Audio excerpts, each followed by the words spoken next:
কালা জাদুর প্রচার, সেন্সরের কাঁচিতে শয়তান, মুক্তির আগেই গেরোয় অজয় মাধবন।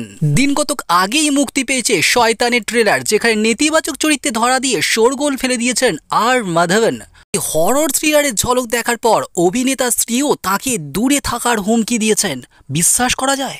আর এবার সেই অতি প্রাকৃত সিনেমার প্লট নিয়ে সেন্সর বোর্ডের কাছে বিপাকে পড়েছে শয়তান টিম। এই সিনেমার মুখ্য ভূমিকায় অভিনয় করেছেন অজয় দেবগন, দক্ষিণী অভিনেত্রী জ্যোতিকা এবং মাধবন।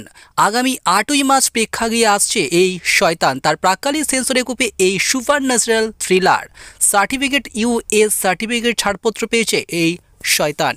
শুধু তাই নয়, ছবিতে বেশ কিছু দৃশ্যে কাটছাট করার নির্দেশ দেওয়ার পাশাপাশি এও বলা হয়েছে যে ছবির শুরুতেই যেন ভয়েস ডিসক্লেমার দেওয়া হয়, যেখানে বলা হবে এই সিনেমা কোনো প্রকার ব্ল্যাক ম্যাজিক বা কালা জাদুকে সমর্থন করে না। পরিচালক বিকাশ বহেলের শয়তান ছবির ট্রেলার প্রকাশ্যে এসেছিল বৃহস্পতিবারে। কালা জাদু বশীকরণের মতো বিষয় দেখানো হয়েছে শয়তান ছবির ট্রেলারে।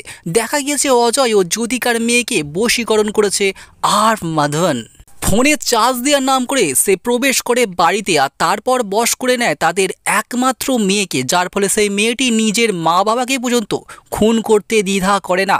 মাধবন জানায় সে বশীকরণ করেছে তাদের মেয়েকে এবং নিয়ে চলে যেতে চায়, তবে সেটাও অজয় ও জ্যোতিকার আশীর্বাদ নিয়ে। বেশ শিহরণ জাগানো অভিজ্ঞতা দেবে শয়তান। তার ট্রেলার দেখে আমরা স্পষ্টভাবে বুঝতে পারছি গুজরাটি সিনেমা ভাসের হিন্দি রিমেক হচ্ছে এটি।